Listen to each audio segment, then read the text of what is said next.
So I'm guilty of not taking my own advice. I talk a lot about self-care and finding balance and all of that sort of stuff, and yet I'm repeatedly find myself struggling to maintain it. And this is, of course, caused by different external stresses, in the sense that, stressful day at work, triggering things in my environment, all of that sort of stuff. And I am, over the long term, taking things and doing self-care, for example, meditating daily and exercising and seeing a therapist and all of that sort of stuff, writing.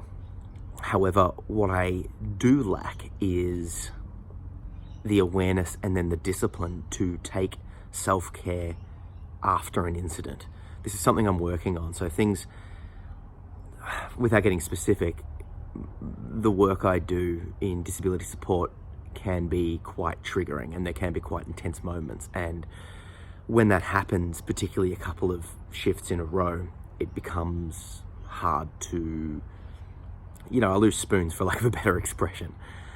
And what I should do, and what I would tell you to do, and what I would tell my clients to do, and what I should be doing, is every time after that happens, taking a process of stepping back and performing self-care. Now, this is a new challenge to me because I've not had this sort of stuff happen from work. Because in the past with work, if it became triggering or challenging, I would run from it. And that was because the work I was doing, I didn't like, I wasn't getting rewarded for, and I didn't want to maintain. Whereas the work I'm doing now, I enjoy doing it, and I want to lean into it, and I want to do it more, and I want to maintain myself over the long term so I can keep doing it and do a better job. So now I'm discovering, okay, well, I can't just run. I want to stay. So I need to establish and implement self-care practices. And the first step is recognizing that no matter how strong I am, and no matter how strong I build myself up to be, in the sense of mental, physical, spiritual fortitude, for lack of a better expression, there's still going to be times where I just need to rest. So yesterday was Tuesday, and Tuesday's typically for me a writing and online posting day. It's the day that one of the days that I dedicate to doing a lot of the online work, shooting the podcasts, the Skillshare courses, writing blogs, posting blog editing. It takes a whole day, right?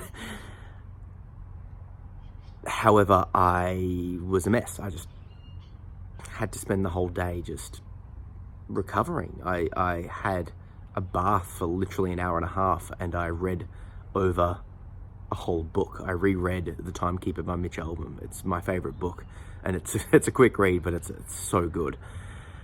So I did that. I spent a bunch of time with my family. I meditated, I exercised, I talked it through. I implemented self-care. And today I'm taking it a bit chilled as well. And what I'm getting at is I'm learning the need to do that sort of stuff, to recognize it's like, okay, well, I can't just power through this. I actually do need time to recover and rest, and I should take it. And that's okay. And if I don't do it, there will be consequences, in the sense that I will be struggling. I will be angry or upset or short with my family. I will be making poorer decisions in life and all of that sort of stuff. So I guess I'm sharing this with you to sort of remind myself that I need to take self-care, that I will take self-care, and that it's okay to do so, and that doing so is actually a way to build up and get back stronger, so I can keep going and keep doing what I want to be doing, as opposed to just no. So yeah, I've got a psych appointment in, I think, 5 days, and one of the things I'm going to bring up is the concept of what to do specifically. Obviously with her, I'll go into in depth about the actual details that I can't share publicly, but I'm going to get from her a